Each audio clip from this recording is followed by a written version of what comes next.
ভালোবাসতে না পারো, কিন্তু কারোর সাথে ভালোবাসার অভিনয় করো না। কারণ এই ভালোবাসার অভিনয় একটা জীবনকে নষ্ট করে দেয়। যে তোমাকে যত বেশি সন্দেহ করবে, বুঝে নিও সে তোমাকে সবচেয়ে বেশি ভালোবাসে। কারণ সে তোমার ভালোবাসার ভাগ কাউকে দিতে চায় না, তাই সে তোমাকে সারাক্ষণ সন্দেহ করে। আগেকার দিনে মানুষ মিথ্যে বলতে ভয় পেত পাপ হবে বলে, আর এখন মানুষ সত্য বলতে ভয় পায় বিপদে পড়বে বলে। যাদের বাইরেটা আনন্দ দিয়ে সাজানো থাকে, তাদের ভেতরটা কষ্টে ভরা থাকে। জোর করে কারো আপন হওয়া যায় না, হয়তো কিছুটা সময় আপন সেজে থাকা যায়। যারা আমাকে ঘৃণা করে, তাদেরকে ঘৃণা করার মতো সময় আমার কাছে নেই। কারণ যারা আমাকে ভালোবাসে, আমি তাদেরকে নিয়ে ব্যস্ত। যদি অনুভব করো কেউ তোমাকে এড়িয়ে চলছে, তাহলে তাকে বিরক্ত না করাই ভালো।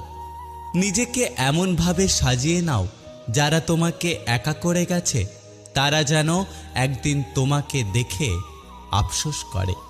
কাউকে নিয়ে সমালোচনা করা যতটা সহজ, তার জায়গায় দাঁড়িয়ে তার পরিস্থিতিটাকে বোঝা ঠিক ততটাই কঠিন।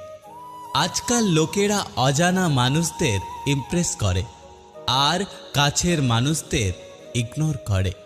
খুব কষ্ট হয় যখন কাছের মানুষগুলো পরিস্থিতি না বুঝেই ভুল বোঝে।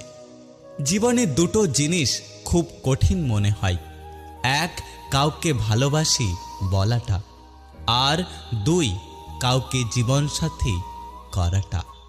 এই পৃথিবী কখনো খারাপ মানুষের খারাপ কর্মের দ্বারা ধ্বংস হবে না, বরং যারা খারাপ মানুষের খারাপ কর্ম দেখেও কিছু করে না, তাদের জন্য হবে। একটা কথা কি জানো তো, মন থেকে চাওয়া জিনিসগুলোই মন খারাপের কারণ হয়ে দাঁড়ায়। কাউকে মিস করা আর কারোর জন্য অপেক্ষা করা সত্যি খুব কষ্টের। একমাত্র যে করে সেই জানে। আমি রাগ করি না, কারণ আমি জানি আমার রাগের মূল্য কারোর কাছে নেই।